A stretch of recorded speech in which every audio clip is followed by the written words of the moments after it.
Rádio Imperial. A mais querida de Petrópolis. A sintonia certa. AM 1550. Imperial. Petrópolis. A partir de agora, a Rádio Imperial passa a apresentar Nós Servimos, o programa com a produção e direção do Lions Clube Quitandinha. A apresentação, Doutor Paulo Magno. Bom dia, ouvintes da nossa Rádio Imperial. Aqui estamos mais uma vez no nosso programa Nós Servimos, sobre a chancela do Lions Clube Petrópolis Quitandinha. Mas hoje vamos bater um papo com a doutora Manuela Mussel, que é médica geriatra. A gente acha importante esse assunto porque tem feito muito frio. E nós, eu digo nós porque eu também já passei dos 20, então a gente tem que se cuidar um pouquinho, né? Porque o frio está chegando violento aí, né? E com essa chuvinha que está hoje, meu Deus, que vontade de ficar debaixo das cobertas. E eu fiz a doutora Manuela acordar cedo. O médico já acorda cedo para trabalhar. E hoje, no sábado, que é um dia de descanso, eu fiz a Manuela acordar cedo de novo. Bom dia, Manuela. Tudo bem com você? Bom dia, tudo bem. Graças a Deus. Hoje nós vamos bater um papinho, Manuela, sobre o frio, né? Porque nós temos visto aí muitas pessoas que têm sido acometidas aí de pneumonia, de uma série de problemas relativos ao frio, né? Como é que o frio afeta os idosos, Manuela? Na verdade, eu falo que o frio afeta em vários aspectos, né? Na vida dos idosos, na vida de todo mundo de uma forma geral, né? Mas os idosos, a gente fala que é um extremo que precisa sempre de muita atenção. É muito volátil, né? É muito fácil a gente ficar doente quando a gente é idoso, por conta da nossa queda natural da imunidade, né? O processo de envelhecimento ele já tem uma queda de imunidade naturalmente, então a gente acaba tendo que correr um pouquinho atrás no prejuízo quando a gente é mais velho, por conta dessa baixa de imunidade que o processo de envelhecimento naturalmente vai dando com o passar dos anos. Acho que o que mais afeta os idosos realmente são as doenças respiratórias, né? Vamos falar especificamente sobre isso. Exato, de muitas doenças, né, que acabam sendo um pouquinho mais exacerbadas dessa forma, mas não só isso, né? Eu falo muito também que as pessoas não se atentam muito, mas uma época que a gente tem também muitos casos de desidratação, tá? Geralmente a gente acaba ficando mais atento na água no verão, né, por conta do calor, dessas coisas todas, e acaba esquecendo um pouquinho da água no inverno, que também é imprescindível, mas o pessoal fica meio preguiçoso de levantar para fazer xixi, então acaba dificultando um pouquinho a ingesta de líquidos, e acaba realmente também sendo uma época muito propensa à desidratação. Por que o idoso sente tanto frio, Manuela? Porque, na verdade, existe no processo de envelhecimento também uma dificuldade do corpo, né, de se adaptar e principalmente na parte da bombeação de sangue, né? A gente começa a ter algumas doenças vasculares importantes na grande maioria dos idosos, por conta da pressão, por conta da diabetes, por conta de doenças obstrutivas, né, vasculares. Então, junta isso tudo e acaba dando uma dificuldade de circular, às vezes, sangue na pontinha dos dedos, nos pés, das mãos, algumas doenças mais crônicas, como o hipotireoidismo, como eu falei, a própria diabetes, elas dificultam a sensibilidade de parte do corpo, então acaba que a gente fica sentindo essa sensibilidade de ter mais frio. Não é normal, né? Mas acaba tendo algumas doenças crônicas que acabam piorando no frio, e por conta disso, porque a sensibilidade fica diferente, ou mesmo só por conta da doença, ou da doença estar mal controlada. Muitas das vezes é a doença mal controlada.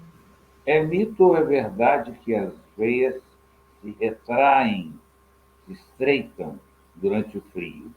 É verdade. No calor elas dilatam, né? Exato, é verdade, tanto que a gente no inverno aumenta muito o índice de infartos e AVCs, porque é quando a nossa pressão começa a subir naturalmente só pelo processo de temperatura. Então é uma época que a gente também costuma ter muitos casos na emergência de infartos e AVCs. Acho que caiu a tua internet. Oi? Oi, voltei? Voltou. A gente tende a realmente ficar no frio, eu não sei que parte até que foi, mas a gente tende a fazer uma vasoconstricção e essa pressão nos idosos, ou todo mundo na verdade, tende a subir. Então a gente acaba tendo realmente na emergência muitos casos de infartos e AVCs. Uhum. Eu quero lembrar aos nossos ouvintes que nós estamos rumo a 1 milhão de acessos pelo Radiosnet. Aqueles que quiserem nos assistir pelo Radiosnet, pelo seu smartphone, é só sintonizar na Rádio Imperial. Estamos rumo a 1 milhão de acessos. Vamos lá, que nós estamos em primeiríssimo lugar. E também estamos no Facebook da Rádio Imperial. Quem quiser nos assistir, é só ir lá no Facebook da Rádio Imperial e sintonizar com a gente. E nós estaremos ao vivo lá, lindos e a cores. Né? É isso aí. Ô, Manuela, quais os cuidados que o idoso deve ter no inverno?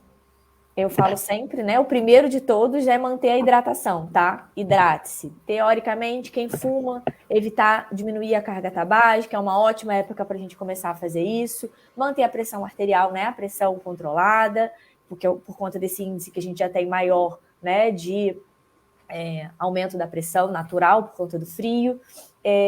Evitar ambientes muito fechados, porque, na verdade, acaba que esses ambientes muito fechados geram, né, mais fungos, mais bactérias, então a gente sim tem que abrir as janelas, deixar o quarto, né, a casa arejar. De preferência também aumenta muito o índice de alergias, principalmente aqui em Petrópolis. Então, botar realmente o guarda-roupa para fora, para deixar as roupas, né, sapatos todos arejarem bem, manter esse guarda-roupa sempre mais aberto para evitar realmente a umidade que é muito grande, manter a alimentação saudável, evitar comidas muito gordurosas, e sempre tentar deixar as vacinas em dia. Eu vou aproveitar o gancho para poder falar que existe uma vacina que é muito pouco conhecida, que as pessoas entendem que é a mesma vacina da gripe, tá? E que não é, que é a vacina de pneumonia, tá? Existem duas vacinas, né? Existe a vacina da gripe, que é a vacina da influenza, que a gente toma todo ano, e a vacina da pneumonia, que é a vacina da pneumo, que a gente chama, né? Elas são divididas em duas vacinas, a pneumo 13 e a pneumo 23. A pneumo 13 não está disponível no SUS, mas a 23 está para idosos asilados e alguns casos específicos. Quais são esses casos específicos? Paciente que já tem uma doença pulmonar, que tem uma asma, que já tem uma bronquite crônica, ou que fuma há muito tempo, que já gerou alguma alteração no seu pulmão, que a gente chama de DPOC, doença obstrutiva crônica. O que acontece? Esses pacientes já têm direito pelo SUS de tomar essas vacinas, ou os pacientes asilados. Fora isso, também consegue tomar na rede particular. O intervalo de uma vacina da outra toma um ano depois toma a pneumo 23 e a cada 5 anos toma a pneumo 23, né? Teoricamente são 2 doses da pneumo 23. Então, se eu começar com a 23, um ano depois eu tomo a 13, 5 anos depois eu tomo novamente a pneumo 23. É importante que a população saiba que não é a mesma coisa que a vacina da gripe, tá? São vacinas diferentes. A pneumonia, a gente fala que a gente tem 3 tipos de pneumonia: a pneumonia viral, a pneumonia bacteriana e a pneumonia broncoaspirativa. Viral é a que a gente tem vacina. Pneumonia bacteriana, infelizmente, a gente não tem como prevenir. E a pneumonia broncoaspirativa, existem algumas manobras que a gente consegue fazer para evitar a broncoaspiração, de alimentação, água ou qualquer outra coisa. Mas é importante a população saber que existe essa vacina e que essa vacina não está disponível para todos no SUS, mas que ela existe e é super importante tomar. Agora, é sempre importante a gente lembrar que a pneumonia, todos os tipos de pneumonia tratados no início tem cura, não é isso? Sim, tem cura, é uma doença tratável, totalmente tratável e controlável. Não é necessário chegar ao auge, porque depois aí não tem mais jeito, né? Exato, é por isso que é importante realmente a gente fala o acompanhamento com o geriatra por conta desse acompanhamento das próprias intercorrências, né? O geriatra, a gente fala que é como se fosse um pediatra da criança, então, né, a gente não tem um médico de referência quando a pessoa passa mal, né, e fica mais resfriado. O geriatra serve exatamente para isso, né, para que você tenha um médico de referência para cuidar daquele idoso em todo o seu processo de envelhecer. Diferente disso também só ir na emergência, de só ir de pingadinho em pingadinho, mas de qualquer forma é importante sim e tem cura a pneumonia. Quando você diz que os idosos devem se... porque eu não sou velho, eu sou anoso, é diferente. Quando a gente já chega a uma certa idade, a necessidade de hidratar é com água, né? É com água. Eu tomo muito refrigerante, eu tomo muita Coca-Cola, eu tomo muito isso, tomo muito aquilo.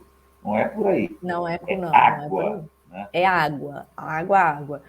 Se a gente depois a gente até entende que se não estou mais conseguindo beber água, né? Um idoso muito fragilizado, já muito avançado, existe os sorinhos de reposição, né, caseira, que a gente consegue fazer, que substitui a água e às vezes tem um gostinho diferente, mas de forma geral a população não precisa tomar esse sorinho, é água. É importante ter uma parte do seu líquido diário com água. E outra coisa que o petropolitano precisa aprender é abrir janela, né? Porque está frio, mas tem que ventilar. O ambiente necessita da renovação do ar, não é isso? Exato. Precisa, né, de manter esse ambiente com realmente. Fora, né, a gente está numa cidade úmida, então a gente mantém esse ambiente muito fechado, é propenso para criar mais bactérias, mais vírus, mais fungos, porque, né, todos eles adoram ambientes quentinhos e molhadinhos, tudo que a nossa cidade tem. Exato. Então, não tão quentinhos, mas o molhadinho acaba ficando por causa da umidade e a gente propõe, né, faz para eles um ambiente quentinho. Então, realmente, sim. Como manter o idoso aquecido no inverno, Manuela?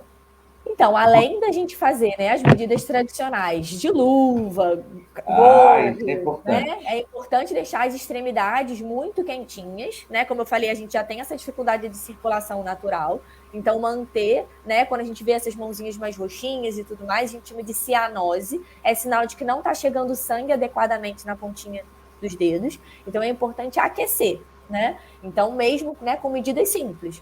Botar uma luva, botar uma meia mais reforçada, uma meia de lã.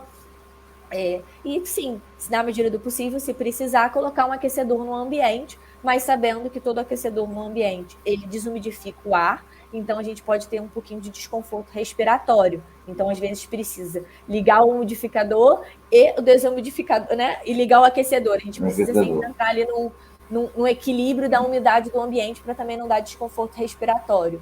Né? Não é muito incomum a gente ligar o aquecedor e ter a sensação de que está com falta de ar. É porque o ambiente está ficando com pouca umidade. Então, a gente geralmente... As pessoas também precisam aprender que o ar-condicionado, mesmo no verão, também faz a mesma sensação. Faz a mesma sensação. Ter água, ter um copo d'água, alguma coisa próxima, para poder ir se umidificando, né?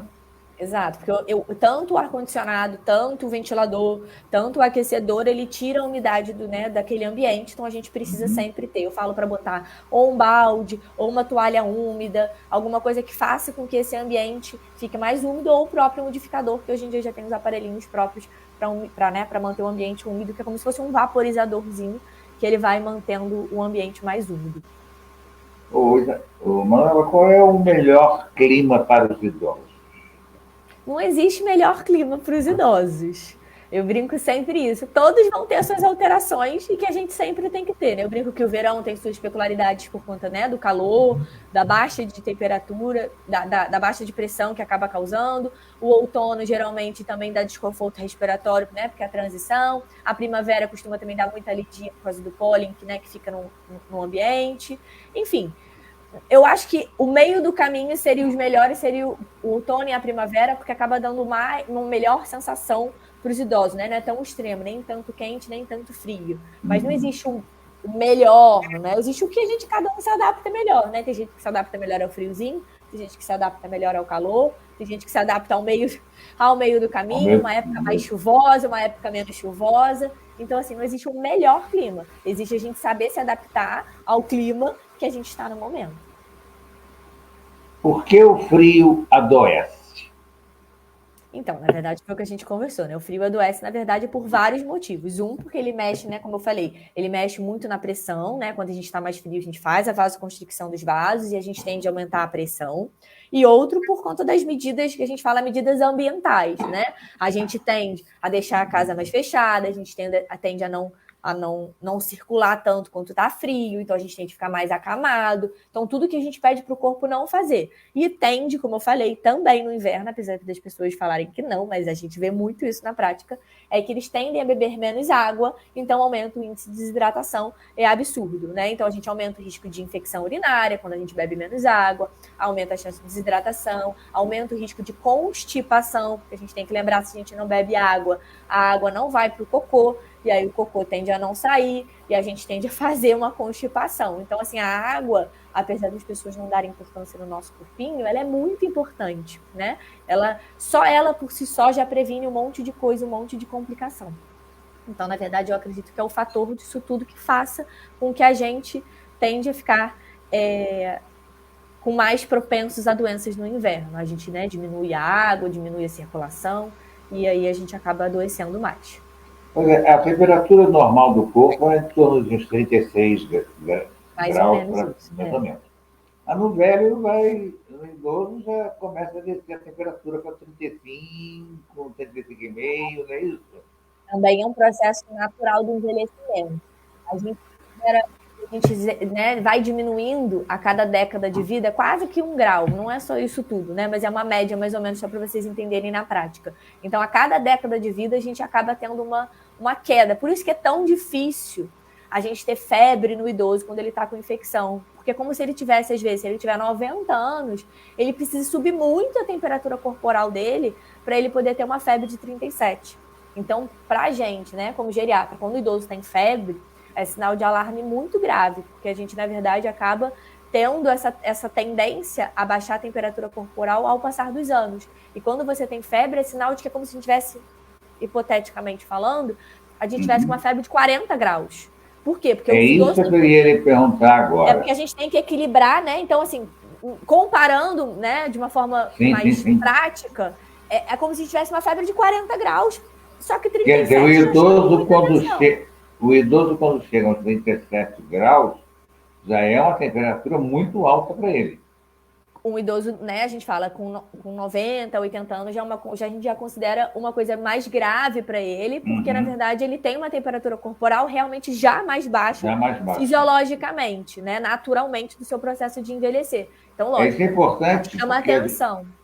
Isso é importante porque, às vezes, uma pessoa já de 90 e poucos anos, porque hoje nós estamos vivendo um pouco mais, pela própria medicina, a evolução da medicina, né? Estamos vivendo um pouquinho mais.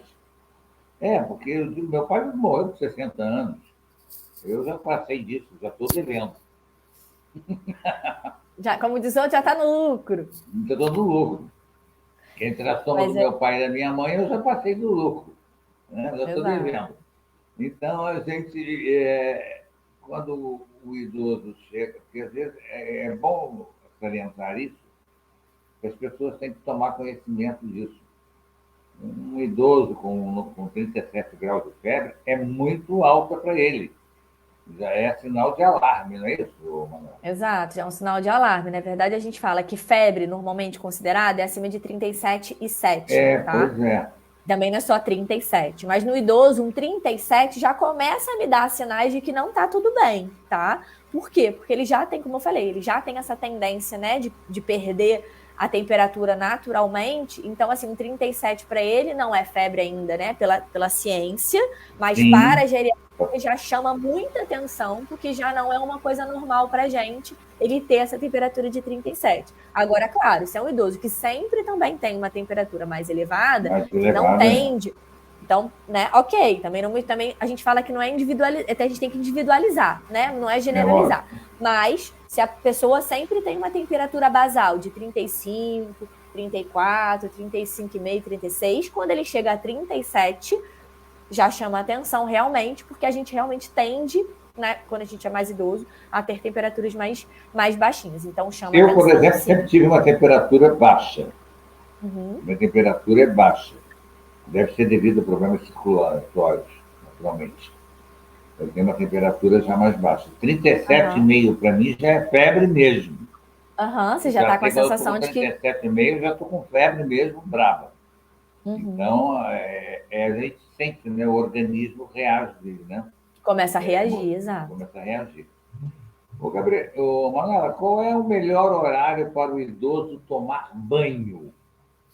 Então, eu geralmente peço, né, que isso seja, principalmente nesse inverno, né, geralmente verão e essas coisas não tem tanto, mas no inverno que seja entre, né, as 10 da manhã e as mais ou menos até umas 4 da tarde, que é a hora que a temperatura começa a cair novamente, né? Mas apenas para desconforto, né? Tomar banho 7 horas da manhã, principalmente aqui em Petrópolis, eu brinco que é de doer o osso, né? Realmente, hoje eu virei picolé, mas tudo bem. Então, é mais para desconforto, né? Não tem uma obrigatoriedade muito, mas assim, é mais para conforto mesmo, né? A gente fala que por volta das 9 horas já começou, né? O sol já nasceu, já deu uma aquecida no ambiente, então já é um horário ok para a gente poder tomar banho. A gente tem que lembrar sempre, né, que as rotinas de banho no inverno, geralmente, principalmente para os idosos acamados, a gente tende sim a trocar esse horário, né? Porque para dar um pouco mais de conforto para quem faz banho no leito, realmente tomar banho 7 horas da manhã num frio né, assim, é muito terrível, exato. Então a gente sim tem que adaptar aos horários de acordo com a demanda e de acordo se é verão, se é uma coisa que um dia que está mais quente, ok, seguir na rotina normal. Mas até as rotinas de banho geralmente não começam nem no hospital 7 horas da manhã, tá? Então já é realmente uma forma mais de dar um pouco mais de conforto. Geralmente as rotinas de banho, tanto, né, em qualquer lugar, começam geralmente depois das 8, 9 horas da manhã, até para ser mais confortável para todo mundo realmente. Mas não tem uma hora precisa, a gente evita banho noturno, mas também, se for necessário, precisa dar. Eu lembro sempre que o importante é deixar o idoso, né, sem xixi, sem cocô. Eu falo, né, se tá... Isso é importante. Se ele acontece, às vezes tem uma incontinência, né, uma dificuldade de segurar o xixi, então às vezes precisa sim tomar mais de um banho no dia ou fazer uma higiene um pouquinho mais caprichada. Então é importante a gente deixar, né, tudo limpinho, tudo ajustado. A gente geralmente tem muita dificuldade em idosos que têm já, né, problema de memória, de lembrar que tem que tomar banho. Uma das coisas que eles têm mais dificuldade é querer tomar banho, lembrar que já tomou, né? Muitas vezes eles brigam muito, mas eu já tomei banho hoje.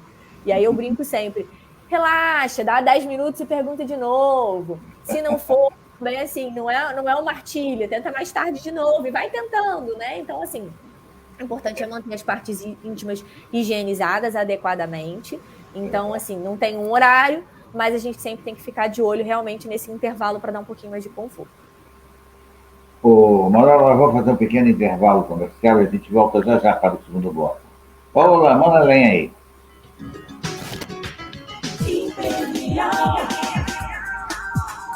Petrópolis. Imperial AM, a rádio 10 da cidade. Plano de Assistência Funeral Rui Ligeiro, pioneiro no ramo de planos funerários em Petrópolis. A confiança do nome Rui Ligeiro é a marca registrada de tradição, credibilidade e tranquilidade em plano de assistência funeral e funerárias em Petrópolis. Com a mais ampla cobertura através de suas funerárias conveniadas, Oswaldo Cruz, Casa Lúcio e Funerária de Itaipava. Não cobramos taxas adicionais por dependentes ou por idade, e nenhum valor quando o plano está na carência. Somos o único plano de assistência funeral na região que tem capelas mortuárias em Petrópolis e em Itaipava. E quando você ouvir falar, este é o mesmo plano, ou somos do mesmo plano, certifique-se. Além de pioneiro, somos o único que leva a marca Rui Ligeiro e não possuímos filiais ou outros planos similares. Lembre-se, existem coisas que, se você não fizer hoje, alguém que você ama terá que fazer por você amanhã. Venha nos visitar, agora em São José, Rua Paulo Franco Werneck, 535. Telefone 2224-4909 ou 2224-4905. A Rádio Imperial disponibiliza agora mais uma forma para você, amigo ouvinte, entrar em contato conosco. Envie já sua mensagem para o nosso WhatsApp 2237-6161. 2237-6161. Participe você também. Segurança, conforto e o melhor da tecnologia japonesa em um só carro. Ative a sua atitude com as melhores condições na Nissan Keiko. Novo Nissan Kicks Advance 2024, com taxa zero. E as 3 primeiras revisões inclusas. Isso mesmo! Faça seu test drive em uma de nossas concessionárias e experimente o melhor da tecnologia japonesa. Keiko Caxias, Rodovia Washington Luiz 1375. Telefone 2433-8000. Keiko Nova Iguaçu, Avenida Governador Roberto da Silveira, número 217. Telefone 2433-5000. E Keiko Campo Grande, Estrada do Monteiro, número 540. Telefone 3514-4500. Nissan Keiko, o melhor negócio, o melhor atendimento, o melhor jeito de ser Nissan. Consulte condições na concessionária. No trânsito, escolha... Quer ter um ato simples de amor e solidariedade que ajuda a salvar muitas vidas? Participe da campanha Católico Sangue Bom e Doe Sangue, no Banco de Sangue Santa Teresa. A doação pode ser feita todos os dias, de 7 às 18 horas, inclusive domingos e feriados, no novo endereço do Banco de Sangue, que agora fica na rua Doutor Paulo Hervé, número 1130, no Bingen. Mais informações pelo telefone 2245-2324 e o WhatsApp 992729416. Apoio Imperial AM. 1550. Imperial. Estamos apresentando Nós Servimos, um programa do Lions Clube Quitandinha e a apresentação de Dr. Paulo Magno. Bem, na nossa Rádio Imperial, estamos aqui no ar, pelo Facebook da Rádio Imperial de Petrópolis, pelo Radiosnet e pelas ondas da nossa querida Rádio Imperial. Estamos entrevistando a doutora Manuela Musso, que é médica geriatra. Estamos falando sobre o frio, né? Porque estamos alertando aí aos nossos idosos. Petrópolis é uma cidade que tem um número de idosos considerável, né? Então, nós temos ouvido aí muitos problemas de saúde relativos ao frio, muitos problemas principalmente de pneumonia. Os casos de pneumonia têm se agravado muito aqui em Petrópolis. Manuela, que hábitos saudáveis devemos orientar para os idosos? Então, vamos lá. Novamente, né? Parece que eu sou até chata, mas novamente, beber bastante água. A gente tem que bater na cabeça das pessoas. Beber bastante água é uma delas. Exato. Não esquecer, principalmente também no inverno, porque as pessoas se preocupam, como eu falei, muito na água somente no verão. Não precisa beber bastante também no inverno, né? Outro hábito que a gente fala, né? Evitar de fumar, tentar fazer caminhada apesar do frio, né? Manter suas atividades físicas regulares, evitar comidas muito, muito pesadas, então evitar, né? Tentar comer de forma mais leve, mais saudável, evitar fritura, evitar besteira, guloseimas, né? E basicamente isso, assim, não tem receita mágica, né? Não tem... tentar seguir uma vida saudável, enfim, com uma atividade física regular, beber bastante líquido, manter sua rotina de medicação, acompanhamento médico regular, fazer sua rotina de exames com frequência. Não tem muito receita mágica, né? É tentar seguir uma vida que todo mundo já está acostumado. Difícil é fazer, né? Mas é tentar seguir de uma forma tranquila, sempre, tentando manter seus exames em dia e sua rotina médica também. Agora, uma curiosidade que eu tenho, por que nos locais frios a longevidade é maior? Tem algo a ver com o processo termodinâmico? Não, na verdade, não. Na verdade, eu acho que é lógico. Fala, né? O frio, na verdade, as pessoas acabam buscando um pouco mais de frio, né? No processo de finitude, né? No processo de envelhecimento. Acho que é uma tendência cultural, né? Mas eu acho que, na verdade, é uma tendência cultural de sair das grandes metrópoles, né? Então, acaba que a serra, né, muitas das vezes, é o refúgio, né, de muitos idosos. Mas se a gente bobear, a gente aí entra dentro do frigorífico e fica conservado, né? Podemos pensar dessa forma. Mas eu acho que, na verdade, é a tendência, na verdade, da saída mesmo das grandes metrópoles. Então, acaba que as cidades mais frias, né, digamos assim, acabam sendo refúgio de muitos dos idosos, né? Acaba que, acho que é a migração das grandes cidades para as cidades mais pequenas, e aí a serra, geralmente, acaba sendo... A gente vê isso muito aqui, né, no estado do Rio. O refúgio, né, da cidade, né, do Rio de Janeiro, da capital, o refúgio depois da aposentadoria para cidades mais calmas, né, e aí acaba sendo a serra uma das opções que os idosos têm. Agora, uma coisa que a gente tem que chamar a atenção das pessoas é o problema da lareira, né? É gostoso, mas não me saiam da lareira para o frio direto, né? Na verdade... Está devidamente agasalhado. Exato. Na verdade, é porque a gente acaba fazendo nossa temperatura corporal, por conta do ambiente, ficar mais quentinho, né? Então, realmente, assim, precisa para não ter tanto esse choque, né? De temperatura e tudo mais, para não dar um desconforto, né? A gente fala que o choque de temperatura ele não acontece metabolicamente muita coisa, é muito pelo desconforto mesmo, tá? Uma das coisas que eu gosto sempre de lembrar também da lareira mesmo você tendo todo o cuidado do mundo, mesmo tendo a melhor lenha do mundo, ele gera uma fumaça, tá? Então, acaba dando um processo inflamatório nos pulmões também. Então, a gente sempre, quem tem já uma doença obstrutiva, né, pulmonar, quem tem um DPOC, né, que é a doença pulmonar obstrutiva crônica, quem tem já crise de asma, quem já tem, né, o pulmãozinho um pouquinho, né, adoentado, precisa dobrar a atenção, porque acaba inalando sempre fumaça. É impossível você não inalar. E aí causa um processo inflamatório maior nas suas vias aéreas, então dá mais desconforto, pode dar uma exacerbada nas crises, né? Então, às vezes, precisa aumentar a dose de medicação.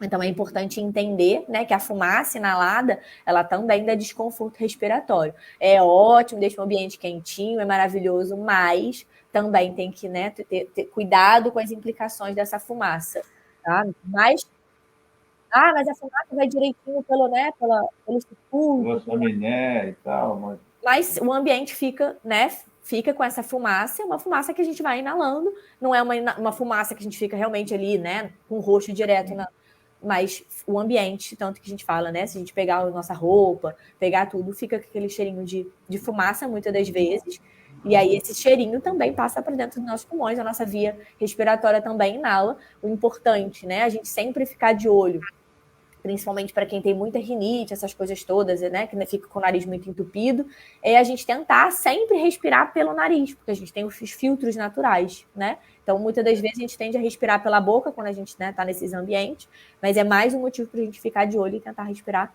pelo nariz, para que a gente faça essa limpeza da poluição, enfim, né, do cheiro que tem ali. A gente tem esse filtrinho natural que é o nosso nariz e a gente tende a respirar muito pela boca. Quem tem doença, né, de via aérea superior, que a gente fala, né? Então, realmente ficar de olho por conta da fumaça. Rinite, então, é uma desgraça, né? Deixa eu me perdoe. Exato. A gente sofre com a rinite no inverno, que é um terror. E não tem jeito, né? A gente já tentou fazer vacina, já tentou fazer isso, já tentou fazer aquilo, já tentou não sei o quê, e não tem jeito. Alivia, né? A vacina alivia. A gente fala que não tem cura, mas tem tratamento também, né? A vacina alivia, alguns sintomas aliviam, mas precisa também ser tratada de forma adequada. Quais as doenças que o frio pode causar? Nós já falamos de algumas delas. As principais, né? O aumento do índice de AVC, aumento do índice de infarto, as pneumonias, as doenças respiratórias normais, né? Crises de asma, bronquite, a desidratação, a infecção urinária, a constipação. Então, assim, na verdade, é um monte de doenças que podem dar por conta do frio, por conta de alguns fatores ambientais que a gente acaba proporcionando. A gente fala principalmente, o problema aqui em Petrópolis, nós temos muito ácaros, né? Os ácaros... Exato, por conta da umidade, exato. Os fungos, né, os ácaros, né, essas coisas todas por conta da umidade. Como eu falei, o risco ambiental nosso, né, por isso que é importante abrir as janelas, deixar o ambiente arejar, é importante porque a gente tem um ambiente em Petrópolis muito úmido. Então a gente precisa, sim, não deixar o ambiente ainda quentinho, porque é tudo que os ácaros querem, um ambiente quentinho e molhadinho para poder se proliferar. Ou seja, para ele aumentar, né, as suas taxas no ambiente. Então, a gente precisa quebrar esse ciclo. Como é que a gente quebra esse ciclo? Deixando o ar circular, deixando o ambiente não muito úmido, nem tão quentinho. Então, a gente precisa sempre deixar o ambiente aberto. Eu falo muito disso, né? De lavar as cobertas, edredons, roupa de cama, sempre com uma frequência, né, maior, principalmente no inverno. No verão, você acaba fazendo isso porque as pessoas soam muito, então acabam trocando. No inverno acaba isso não acontecendo, porque não vai secar, né? Aquela coisa de Petrópolis, de achar que a roupa está sempre molhada, mas ela está úmida, né? Então, assim, independente disso, a gente precisa ter o hábito, né? Criar a rotina de trocar a roupa de cama toda semana, de trocar a toalha, teoricamente, toda semana, pelo menos, né? Então, assim, para que isso não aconteça só no verão, né? Que isso também se aconteça. Os conselhos são importantíssimos. Nós queríamos lembrar aí aos nossos ouvintes que esses exemplos são muito importantes. Porque tem gente que parece que toalha é pano de chão. E não é. Né? Temos que tomar banho, a gente... mas eu estou limpo, então não preciso trocar a toalha. Não, precisa sim. Tem que trocar a toalha sim. Exato. Né? Trocar a toalha, a gente fala, né? Teoricamente toda semana. Exatamente. Rosto, toalha de banho. A gente está limpo, mas a gente tem, né, fluidos naturais do nosso corpo que precisam, né? Que se a gente enxugou, exatamente. Que acabam saindo na toalha. Né? Exatamente. Porque a gente nem sempre sai 100% limpo do banho. Exatamente. Isso é importante. Manuela, sentir muito frio pode ser um problema de saúde? Sentir muito frio pode ser um sinal de alarme de uma doença mal controlada. Tá? Exemplo, quem sente muito frio tem que ver se a tireoide está em dia, se a diabetes está controlada, tá? Enfim, como eu falei no início, né, algumas doenças, principalmente o hipotireoidismo, ele tende a dar, né, a sensação de estar com muito frio. Geralmente isso é um sinal de mau controle da doença, tá? A doença pode estar, ou se você não sabe que ela existe, né, então aí você não controla, ou quem já sabe, já toma medicação, ela pode estar mal ajustada a medicação, tá? Tanto para uma dose mais alta ou uma dose baixa para você. A mesma coisa em quem tem diabetes, né? O frio em extremo pode ser sinais ou de avanço de doença ou descompensação da doença. Quem tem muita varize também tende a ter muito frio nas pernas, principalmente, desconforto. Então, a gente fala que pode ser a exacerbação de uma doença, tá? Então, o sinal de alarme que fica é que sentir frio não é normal. Lógico que eu não estou falando de um dia frio, numa coisa fria. Sim, lógico. Constantemente, né? Eu sinto muito frio. Então, tem que olhar para ver se realmente as taxas estão todas em dia, né? Se a circulação está em dia, se a tireoide está em dia, se a glicose está em dia, né? Se a pressão está em dia, enfim. Então, o sentir frio é só para não generalizar, né? O sentir frio não é comum, a gente precisa ver se realmente está tudo em dia.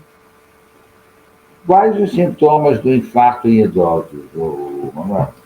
Não entendi, quais os sinais de infarto? Os sinais de infarto em idosos. Em idosos. Na verdade, é o mesmo sintoma de infarto em qualquer outra pessoa, tá? Geralmente é dor no peito que irradia para o braço, tá? Ou uma dor de estômago que pode estar sentindo de forma diferente. E muitas das vezes o infarto a gente não sente nada. Esse aqui é o problema, tá? Então a gente vai ter um cansaço. E aí a gente, na verdade, vai sentindo ao longo, né? O que a gente fala? Que vai sentindo um cansaço excessivo aos mínimos esforços. O que é esforços, né? Que a gente fala? É um caminhar, é um fazer, né? Ou a gente fala os mínimos seria em repouso, tá? Você sentir falta de ar, desconforto sem estar fazendo nada. Sem escovando o dente, você sente um desconforto, tá? A gente fala os médios esforços, a gente está caminhando, está fazendo as atividades do dia a dia e ficar com falta de ar. E aos grandes esforços é aquela coisa, eu vou fazer uma faxina e fiquei cansada, tá? Então, tem essa escala, né? A gente geralmente se preocupa a partir dos médios para mínimos esforços, né? Os mínimos esforços é eu escovar um dente e ficar com falta de ar. Isso não é comum. Então, isso chama atenção, isso também pode ser do coração. Então, mas geralmente a dor típica é a dor no coração, né? A dor em aperto, que irradia geralmente para o braço. Pode ser só o braço, né, de um lado, pode ser o braço de outro, pode ser os dois lados, geralmente pode ser uma dor que irradia e vai para as costas, enfim, podem ser muitas coisas. Então, sentiu dor em aperto no peito, sim, procure sempre a emergência mais próxima para afastar realmente o infarto, como eu falei, o inverno tende a gente subir a nossa pressão, mesmo a pressão controlada, nunca tive problema, a gente tende a ter uma pressão mais alta e aumentar os índices de infarto no inverno. Uhum. Quais os sintomas da pneumonia em idosos? Então, pneumonia, geralmente o principal sintoma é a tosse persistente, tá? Sonolência, prostração, o idoso passa a não comer mais, passa a não ficar mais apático, passa a não interagir legal. Então, geralmente, são esses sintomas. Pode também dar dor debaixo do peito, aqui, né? A gente chama, né, debaixo da asa. Então, isso geralmente são sintomas de pneumonia. Geralmente, tosse persistente. Tem idoso que não tem tosse, mas geralmente tem tosse. Pode ser dor, desconforto. Todo idoso que já para de comer, para de conversar legal, para de ter aquela interação que sempre teve, a gente já começa a pensar em um foco infeccioso, ou de infecção urinária, ou de pneumonia, que são as formas mais fáceis do idoso ter infecção. Isso é importante a gente salientar, porque as pessoas, às vezes, começam a ter esse tipo de sintomas e os filhos não dão bola. Não, não é nada, não. Não é nada, não, não. É alguma coisa assim. Procure um médico, geriatra, vá, leve seu pai, sua mãe, o seu avô, sua avó, para fazerem consultas. A partir de que idade a gente deve começar a fazer um tratamento com geriatra, Manuela? Então, essa é a pergunta acho que eu mais recebo, né? Na verdade, assim, o que acontece é que as pessoas costumam chegar no consultório geriátrico muito tarde, né?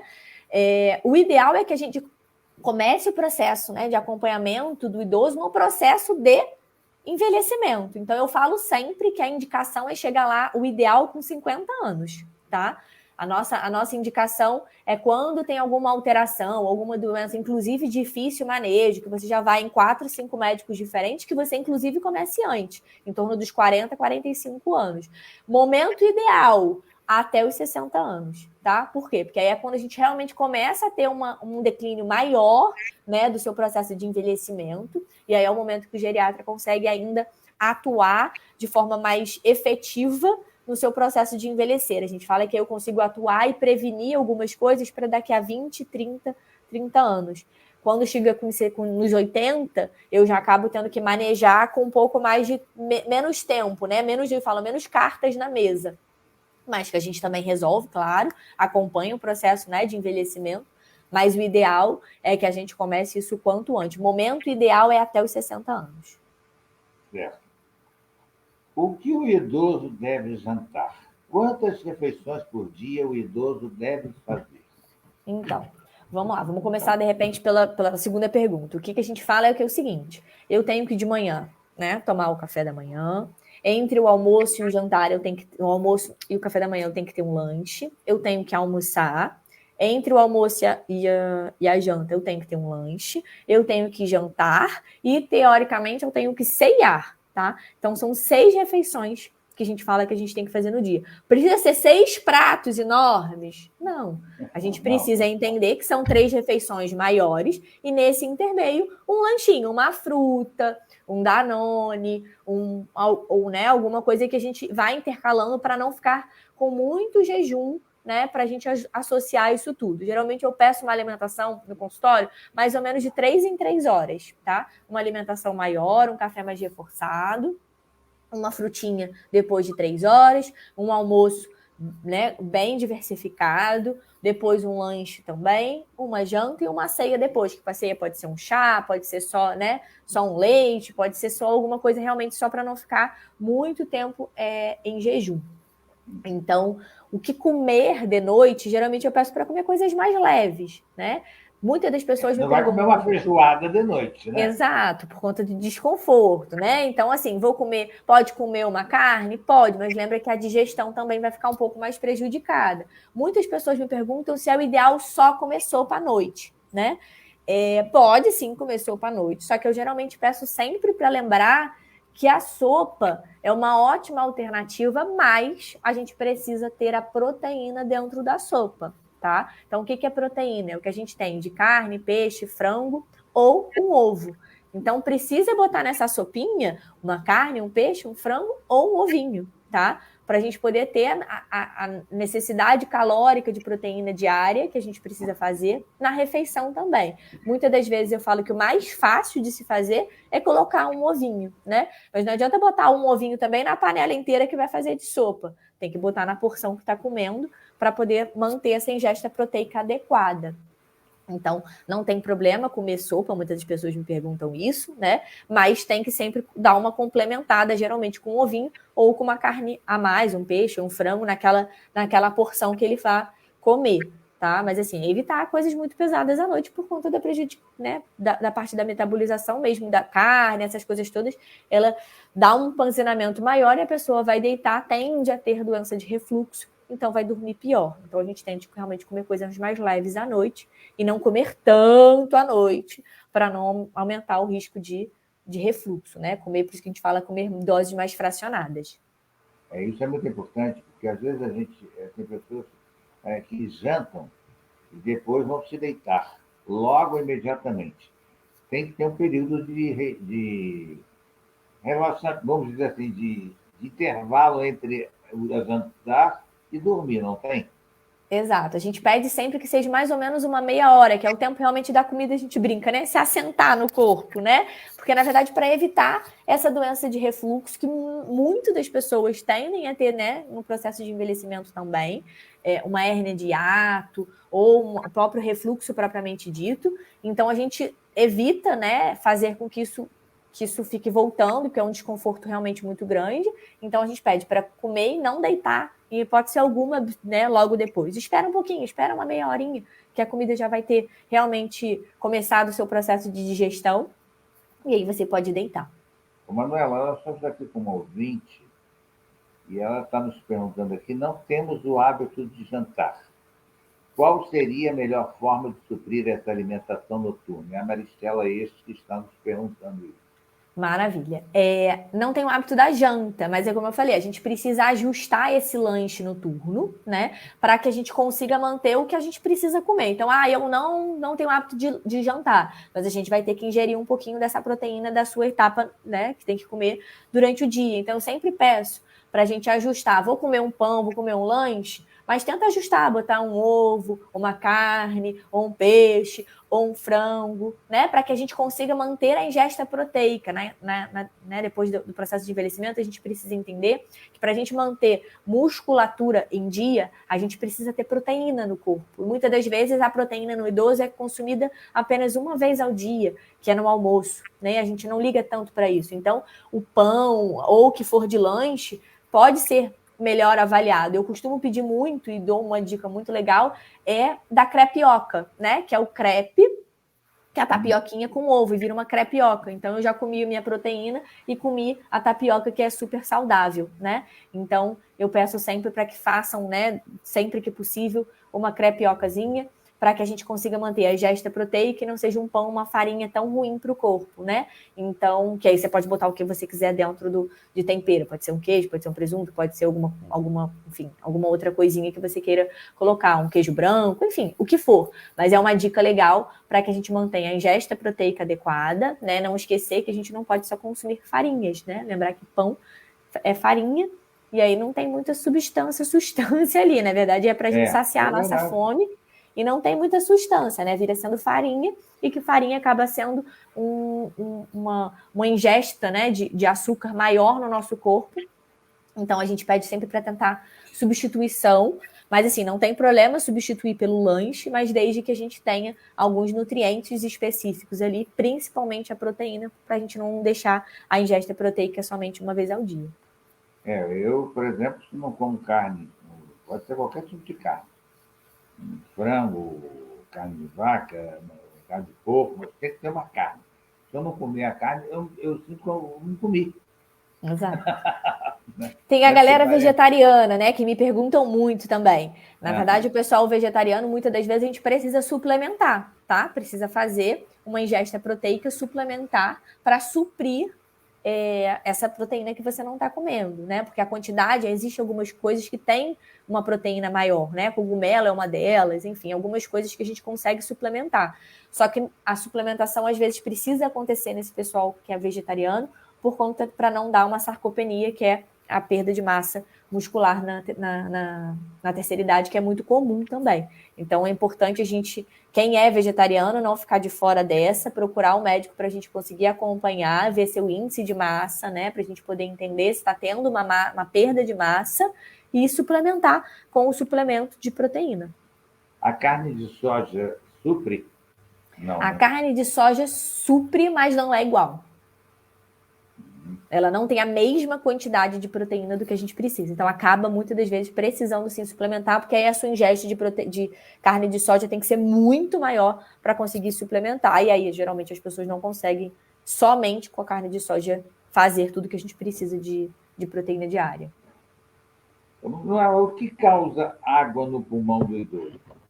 Então, geralmente, a água no pulmão está associada a algumas doenças, principalmente doença cardíaca, tá? Apesar de a gente chama, né, que é o derrame pleural. Geralmente é o acúmulo de líquido, né? Seja por aumento de ingesta, mas geralmente está associada a uma doença, a insuficiência cardíaca crônica, que é a dificuldade realmente do coração já de bombear líquidos. Então, acaba acumulando um pouquinho nos pulmões, tá? Que a gente chama de água no pulmão, é conhecido como derrame pleural. Então, assim, na verdade, está mais atrelada ao coração do que propriamente dita ao pulmão, tá?